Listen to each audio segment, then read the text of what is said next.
আজকের ব্লগটা শুরু করছি সন্ধ্যে থেকে, মানে এটা হচ্ছে সংক্রান্তির আগের দিন, যেদিন আমরা গেছিলাম পৌষ মাসে শেষের দিকে শ্যামনগর কালীবাড়িতে পুজো দিতে। প্রত্যেক বাড়ি যাই এখানে পুজো দিতে।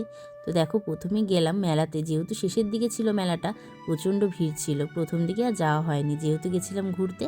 তো প্রথমে সবার আগে মেলায় গিয়ে এই যে হাত ধুয়ে মায়ের জন্য ডালা নিয়ে নিলাম মূলো দিয়ে পুজো দেবো বলে। তো দেখো, মালার দোকানে এই ভাইটা আমাকে বলছিল, আমাকেও দিদি একটু ক্যামেরার সামনে নাও, তাই একটু হাসছিলাম।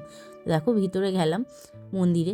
ভেতরে ভালোই ভিড় ছিল, যেহেতু মন্দিরের ভেতরে এখানে ক্যামেরা অ্যালাউ নেই, মানে ফোন অ্যালাউ নেই, তাই কিন্তু ফোনটা বাইরে রেখে, মানে মায়ের ছবিটা তোমাদেরকে দেখাতে পারলাম না, বাইরে রেখেই আমরা কিন্তু ভেতরে গেছিলাম পুজো দিতে। পুজো শেষে সবার আগে এই যে ফুচকা, যেটা আমার ছেলের খুব পছন্দের, যেখানেই দেখে না কেন বায়না করে, আর হচ্ছে মিকি মাউস। ফুচকা খেয়ে সবার আগেও মিকি মাউস খেলো। তারপরে আমি এই কিছু ফুল দেখে আর লোভ সামলাতে পারলাম না। এই যে আমার হাতে ফুলগুলো দেখছো, এগুলো কিন্তু আমি কিনে নিয়ে এসেছি।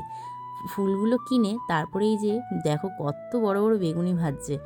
আমরা যে মেলাতে গেছিলাম, মানে শ্যামনগরে প্রত্যেকবার এই মেলাতে এরকম বড় বড় বেগুনি ভাজা হয়। এক একটা বেগুনি কত 15 টাকা না 15 টাকা করেই নিয়েছিল। তো সবার শেষে এই গরম গরম বেগুনি খেয়ে আমরা কিন্তু মেলা করে বাড়ি চলে আসলাম। তো ভিডিওটা কেমন লাগলো জানিও। টাটা।